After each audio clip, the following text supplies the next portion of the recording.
헌재 탄핵 인용 결정으로 이제 전국은 초유의 조기 대선 국면으로 전환됐습니다.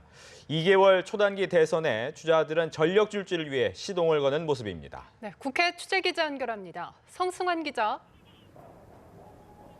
네, 박근혜 전 대통령이 파면이 되면서 앞으로 60일, 즉 2달 안에 대선이 치러집니다.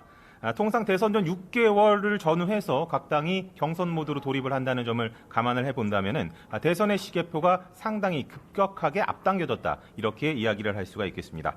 다시 말해서 대한민국을 집어삼킨 탄핵 심판의 결론이 나오면서 이제 조기 대선 전국이 본격적으로 막을 올렸다고 할 수가 있겠습니다. 이렇다 보니까 대권 주자들은 60일간 전력 질주를 하기 위해서 시동을 거는 모습인데요. 민주당 문재인 전 대표는 헌재 판결 직후 세월호 참사 현장인 진도 팽목항을 찾았습니다. 희생자 분향소에서 추모한 뒤에 미수습자 9명의 가족을 만나 위로했습니다. 최근 대회 일정을 최소화한 채 탄핵 주력에 올인해 왔지만 이제 통합과 치유의 메시지로 전략을 수정한 것으로 풀이됩니다. 문 전 대표는 이후 광주나 목포로 이동한 뒤에 내일은 5.18 광주항쟁 당시 계엄군의 전일빌딩 기총소사 현장 방문을 검토하고 있습니다. 민주당 첫 경선지인 호남 보듬기를 통해서 본격적인 조기 대선 레이스에 맞춰 대권 행보에 돌입한 것이란 관측입니다. 대연정을 강조해온 안희정 충남지사는 향후 탄핵 반대 세력까지 포용하는 대통합 행보에 더욱 속도를 낼 것으로 보입니다. 탄핵 직후 성명에서 우리 모두가 대한민국의 국민이라며 반목과 갈등의 시대를 끝내자고 강조한 것도 같은 맥락으로 풀이됩니다. 국민의당 안철수 전 대표는 통합 행보에 더욱 적극적으로 나서는 등 본격 대선 모드에 돌입한 모습입니다.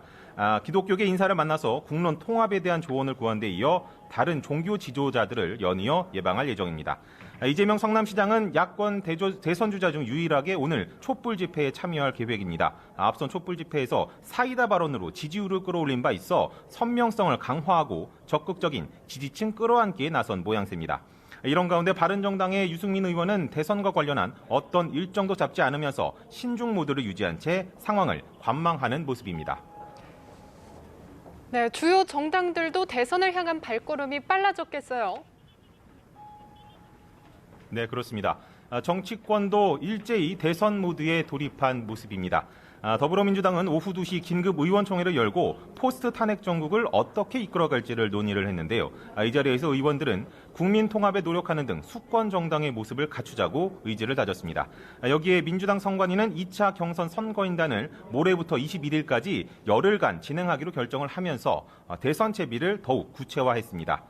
국민의당 역시 통합과 화합의 정신을 강조하면서 박 전 대통령이 자연인으로 도와간 이후 전국 수습에 주력하기로 방침을 정했습니다. 또 현장 투표 80%와 여론조사 20%, 사전 선거인단 모집 없이 현장에서 발효 투표하도록 경선 룰을 확정했습니다.